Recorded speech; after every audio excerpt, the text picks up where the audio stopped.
जब कर्ब बला में नवासाए रसूल का सर काटा गया तो एक कोहराम बरपा हो गया। जमीन सोगवार हो गई, सूरज को ग्रहण लग गया, आसमान सुर्ख हो गया, बैतुल मुकद्दस की जमीन से खून उभर आया, खाना काबा हिलने लगा, रसूल अल्लाह की कब्र मुबारक सुर्ख हो गई, यजीद का महल हिलने लगा। फौजे यजीद डर भी रही थी, लेकिन दौलत की लालच में वो इन तमाम अल्लाह के मौजज़ों को दरगुजर कर रही थी। सरे हुसैन जब नौके सिना पे आया तो अल्लाह की हम्द सना करने लगा, अल्लाह का शुक्र करने लगा। इमाम हुसैन कटे हुए सर से देख रहे हैं कि उनकी बहनों और बेटियों के सर से चादरों को लूटा जा रहा है, उनके खयाम को जलाया जा रहा है। वो अल्लाह को गवाह बना के अल्लाह की मर्जी में राजी हैं और फिर रसूल अल्लाह की नवासियों को कैदी बना के इमाम हुसैन अलैहिस्सलाम के कटे हुए सर के साथ कूफा और शाम की तरफ ले जाया गया, क्योंकि यजीद का ये हुक्म था कि सरे हुसैन काट के मेरे पास लेके आओ और रसूल अल्लाह की नवासियों को कैद करके जंजीरों में जकड़ के उनको पत्थर मारते हुए इस तरह से महल तक पहुंचाओ कि लोगों के दिलों में मेरा दबदबा कायम रहे। तारीख ने लिखा, रसूल अल्लाह के खानदान के छोटे बच्चे ऊंटों के साथ बांधे गए और यूं ये काफिला चलता रहा। एक जगह अचानक से सरे हुसैन रुक गया। लोगों ने बहुत कोशिश की कि इमाम हुसैन अलैहिस्सलाम का सर आगे बढ़े, लेकिन वो नेज़ा जिस पे इमाम हुसैन का सर सवार था वो एक जगह कायम हो गया। शिमर ने इमाम सज्जाद से पूछा कि तुम्हारे बाबा का सर आगे क्यों नहीं बढ़ रहा? इमाम सज्जाद ने इमाम हुसैन के सर को देखा तो सर से आवाज आई, बेटा सज्जाद, मेरी सकीना ऊंट से गिर गई है, उसको ले आओ। उसके बगैर ये मंजिल अधूरी है। तारीख ने लिखा, जो रसूल अल्लाह के खानदान के छोटे छोटे बच्चे ऊँटों के साथ बांधे गए थे, उनमें जो जो बच्चा गिरता था वो ऊँटों और घोड़ों के पाँव में पामाल होके शहीद हो जाता था। आज भी उन सादात की कब्रें कूफा और शाम के रास्ते में बनी हुई है। ये काफिला चल ही रहा था कि इतने में बारिश हो गई। फौजे यजीद ने देखा कि आसपास तो कोई शहर ही नहीं। दूर एक गिरजाघर उनको नजर आया। वो करीब गए और कहने लगे, हम वक्त के हाकिम के फौजी हैं, हम एक रात यहाँ आराम करेंगे। उस चर्च के पादरी ने जब उस काफिले को देखा कि बेपर्दा बीबियां हैं और एक नूरानी चेहरे वाला कैदी बीबियों के साथ जंजीरों में जकड़ा हुआ है और तमाम सर नौके नेज़ा पे सवार हैं, वो सरों पे नजर घुमाता रहा। कभी जॉन का सर देखे, कभी हुर का सर देखे, कभी कासिम का सर देखे, कभी अली अकबर का सर देखे।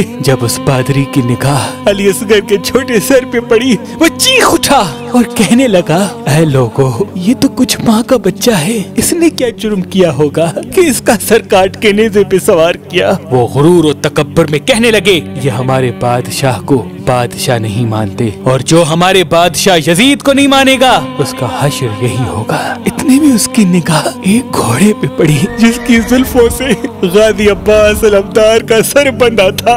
वो हैरत से पूछने लगा, ऐ लोगों, इस मुबारक सर को घोड़े की जुल्फों से क्यों बांधा है? शिविर कहने लगा, ये इन बागियों के अलम बरदार अब्बास का सर है, इसको नेज़े पे सवार करते हैं, सवार ही नहीं होता, तभी इसको घोड़े की जुल्फों से बांधा है। बस यूं सर को देखते देखते जैसे ही उस पादरी की सरे हुसैन पे निगाह पड़ी, वो ज़ारो कतार रोने लगा। शिविर ने पूछा, क्यों रो रहे हो? वो कहने लगा, मैंने अपनी जिंदगी में इतना नूरानी चेहरा पहले कभी नहीं देखा। इसके चेहरे का नूर बताता है ये अल्लाह के करीब है और किसी पाक खानदान से ताल्लुक रखता है। शिविर कहने लगा, हाँ, ये फातिमा का बेटा है।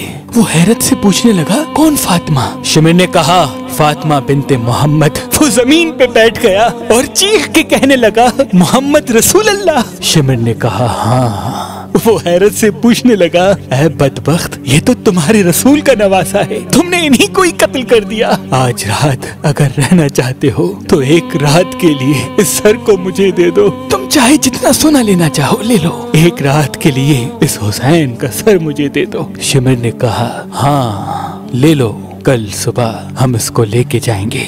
बस सरे हुसैन वो जैसे ही गिरजाघर लेके गया तो उस चेहरे से एक नूर उभरने लगा।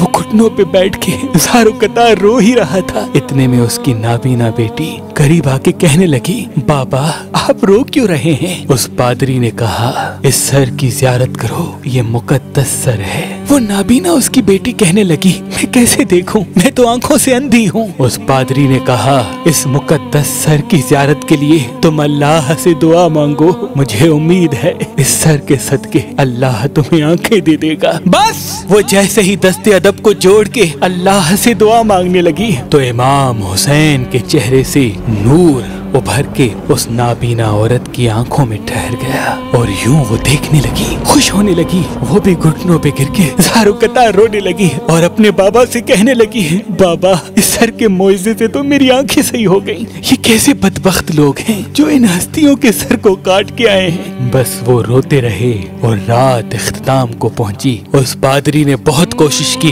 कि सरे हुसैन को उन जालिमों को वापस न करे, लेकिन फौजे यजीद ने उन पे जुल्म करके सर को हासिल किया और रसूल अल्लाह के खानदान को कैद करके इमाम हुसैन के सर के साथ शाम की तरफ रवा हो गए। सलाम हो रसूल अल्लाह के नवासे के मुबारक सर पर, सलाम हो उन पाक हस्तियों पर जो कायनात पे हुकूमत रखते हुए भी इंसानियत की बका के लिए हर जुल्म सहते रहे। अगर आप शादी करना चाहते हैं लेकिन आपको अच्छा रिश्ता नहीं मिलता, अल्लाह के करम से हमारे पास पाकिस्तान से बाहर और पाकिस्तान में भी मुख्तलिफ मसलक और मजहब के रिश्ते मौजूद हैं। तो अभी हमारी वेबसाइट मेहरबानी.com पे आएं, शादी का फॉर्म फिल करें और अपने लिए एक अच्छा रिश्ता हासिल करें। आप अपने लिए एक अच्छा रिश्ता हमारी एप्लीकेशन मेहरबान अली जो गूगल प्ले स्टोर और iPhone ऐप स्टोर पे मौजूद है उनसे भी हासिल कर सकते हैं। मजीद मालूमात के लिए हमारे नंबर पे कॉल करें। अल्लाह आपको सलामत रखे, अल्लाह आपको सलामत रखे, अल्लाह आपको सलामत रखे।